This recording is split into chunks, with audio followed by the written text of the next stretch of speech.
longtemps, quand il vient avec cause Maloya pour faire concurrence entre un et l'autre, hein, il dit, nous n'est pas là pour faire l'essai. Mais il dit, c'est quoi encore l'essai en question? L'essai, c'est quoi? C'est nous pas là pour faire voir qui est plus fort, un et l'autre, nous est là pour faire ça, nous là pour faire. Et dans le Maloya, quand on a une cause comme ça, avant de vivre mon une cause comme ça, il dit, ah oui, ben, vous autres, le Maloya, chacun a sa capacité. Il n'est pas là pour faire concurrence, soit qui est plus beau, qui est plus fort.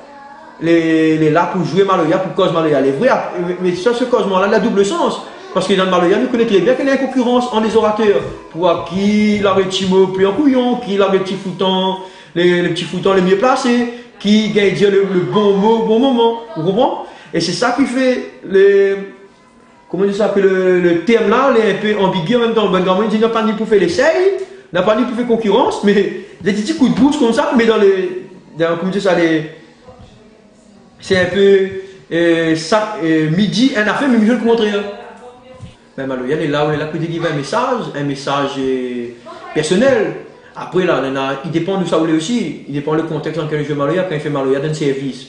Même au chant en créole, il ne parle pas des chansons rituelles, mais il chante en créole. Quand il y a un cabaret, il y a une façon on fait. Quand il chante en public, en l'ambiance comme ça, il y a une façon on fait. Après, quand le Maloya a été mis en espace scénique ou en espace public, quand on avait à l'époque des réunions politiques, on a utilisé bonne chanson Maloya pour véhiculer un message. C'était une autre façon de chanter Maloya. Nous va dire maintenant traditionnel, il y a 4 formes de Maloya. Avant d'arriver avec tout ce Maloya moderne et scénique que nous avons aujourd'hui, on avait plus ou moins 4 façons de faire le Maloya. On avait le Maloya cabaret, pleuré, le Maloya qui a la foutant dedans, il y en a un peu blues. Ça c'est un Maloya, les bonnes vieux monde avant, ils chantent ça. Hein. Il y a 2-3 chanteurs maintenant qui perdent ça, il est fait souvent dans un service cabaret dans le sud, mais c'est Maloya en créole. Là-dedans on exprime les choses de la vie quotidienne, qu'est-ce qui se passe dans l'environnement direct. Et histoire femme, histoire femme, histoire rivalité entre un et l'autre, homme, femme, sinon histoire travail, si vous travaillez de Dieu ou pas Dieu, plus généralement travail de Dieu, si vous n'avez rien à faire plus son, comme qui dirait son petit, le mot un peu grave, un petit macro pour bien quelque chose dans la vie ou quoi que ce soit, c'est un chronique quotidien, si vous voulez bien, le Maloya pleurer là, aussi vous dit un peu ce qu'est les gros de ça, vous dit, ou te font cœur, la chiche, si vous voulez bien. Après on a ces gars Maloya, ben c'est ressemble à bonne vieille musique longtemps même, c'est bonnes affaires, il ressemble les bonnes vieilles cigares comme il faut au cas fait là, mais sans bons instruments modernes. C'est les bonnes, c'est un peu l'équivalent les cigares primitifs, qui dirait. Là-dedans, le thème mélodique n'est pas le même non plus. C'est une chronique d'une action que les fait à travers Maloya qui chante quelque chose. C'est une action pour implanter des haricots. Voilà, dans la musique Rodriguez, il y a un cigare, appelle cigare haricot. Mais là, on prend un terme comme ça, par rapport à un vieux cigare Maloya, un grand monde, chante pour moi. Et ce cigare Maloya là, il chante comme ça. Les haricots, les mouillés, les piqués, demain samedi, nous va les planter. Les haricots, les mouillés, les piqués, mais demain samedi, nous va les planter. Les haricots casse-cassant des Madame Edouard, béfiant pas devant. Les haricots casse-cassant des Madame Edouard, béfiant pas devant. Eh, Camille, moi na goulou, la sonde la graine, tu bois bastel la fini gâté. Voilà, donc ce gars-là, il parle à où, comment il fait, ce gars Maloya là, il dit où, comment il fait pour planter des haricots. Les haricots, les mouillés, les piqués, il faut les planter demain samedi. Parce que ben, d'avoir cette période de la lune, les bons pour planter, le grand monde comme ça. Demain samedi, on va les planter. Les haricots, ils cassent en deux, ils cassent les bons haricots en deux pour les planter, ils plantent des haricots. Il explique Madame Edouard, il doit être le propriétaire de l'habitation sur les petits. Mais veut dire, le bœuf en part devant. On peut prendre ça comme au sens propre ou au sens littéral. Ou plante des haricots pour Madame Edouard, mais le bœuf en part devant. C'est où c'est le petit bœuf ou vous avez planté ou vous travaillez pour le propriétaire, si vous voulez bien. Hein? Après Camille, moi, na goulou. Camille, c'est certainement le nom d'un monde. Mais moi, na goulou, c'était le canin malbas, il parle là. Goulou, c'est l'esprit malbas. Hein? Goulou, le gourou, quoi que ce soit. Et en fin de compte, dans ces chansons-là, il parle souvent quand même, il plante des haricots avant. Il a tué l'histoire la sonde, il mettait un petit peu la sonde avec pour défendre gâte le grain. Et là, c'est un morceau un peu ambigu dans le fait que le bouc appelle, il dit Camille, oui, Camille, moi, na goulou, la sonde la grainée, tu bois Bastia, la fini gâté. C'est un bouc Bastia, là. Bastia Kazen, on s'appelle Malbar à côté. Tu bois Bastia, la fini gâté. En fin de compte, c'est une histoire là, il dit, il parle là où il s'implante les haricots, il mélange les histoires de plantes haricots avec les histoires de sorcellerie. Camille, moi, na goulou, la sonde la grainée, c'est-à-dire, il na goulou, il met sorcier sur lui.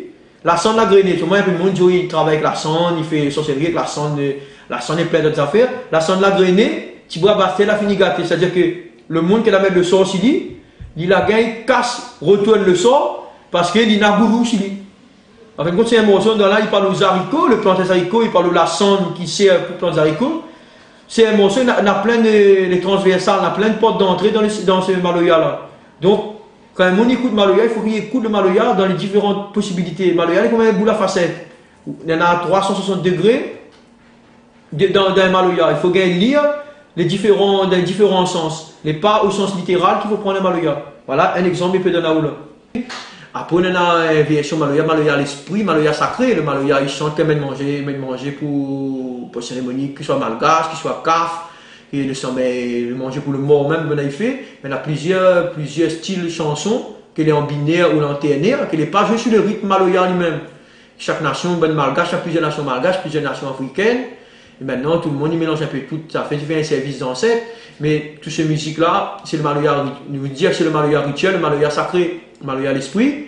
Après, on a cette version Maloya qui est commencée par un valse. Un Maloya, c'est un thème un peu valsé, comme tout le monde connaît le morceau Valé Valé, il y a plusieurs Maloya dans ce style-là. Après, Kassali, enfin, plusieurs Maloya ça, il précède un Maloya qui est cassé, un Maloya en style question-réponse.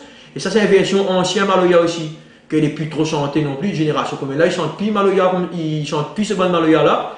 Et quand il compose Maloya moderne, les gens n'utilisent plus cette introduction valsée-là pour faire un Maloya derrière après. Ça, c'est une version Maloya qui, malheureusement, est en déclin, et on voit. Peut-être une petite bêtise, hein, mais peut-être on voit disparition. Ce Maloya qui démarre par la valse, Maloya valsé, le romance cabaret là, le romance de cabaret, qui est utilisé, un bon vieille monotone, un peu du romance cabaret, que ça est en perte de vitesse. Et ça, c'est les 4 versions Maloya ancien.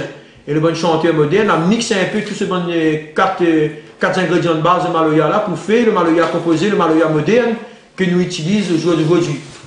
En faisant la connaissance des Maloya du Sud, ben Nagaric, bonne fille ma vivri et ben Gaston Waro, un petit peu Daniel, tout ça, on a vu une vision du Maloya engagée d'un militantisme culturel, d'autres militantisme culturel et politique, d'une vision gauchiste, sans vouloir, enfin peut-être le mot gauchiste n'est pas péjoratif, une vision de gauche du Maloya. Mais il me rappelle c'est un grand monde que on a connu sans citer de nom, il dit quoi, citer la droite, on n'avait pas la main payée, ma bouche en Maloya, on aurait chanté Poli aussi, on aurait chanté sa gloire aussi, mais c'était un monde Saint-Louis. Hein. Il a dit, ben, même nous, on a joué Maloya, on avait monté avec nous l'équipe, on n'a pas joué Maloya, bois de lit pour Isotier. Il a dit, on n'a pas joué Maloya pour Isotier, après, il a joué pour lui. Mais il a dit, après, un peu, ben, il dit, ben, du sujet Maloya, les communistes. Il n'a jamais été communiste, il a dit, on a joué à marcher des pieds, nous avons été misères, où ça y appelle à nous, il fait un cas avec nous, ça va. Et après, Nathan était plus militant, il croyait certainement plus en un idéal qui était prôné par le PCR à l'époque. On a d'autres, ben, vous avez vu plus, comment c'est ça, une chose intéressante que vous êtes dans les idées du parti de Michel Debré, les départementalistes. Et après, vous n'êtes pas témoin. Mais ça ne veut pas dire qu'elle avait tort, elle avait raison. À l'époque, chacun avait certainement raison d'être pour un boulard. Après, comme tout le temps, il pensait que c'était une raison financière, une raison qui n'avait à gagner ou à perdre en étant pour un boulard. Hein. On ne réinvente pas l'histoire.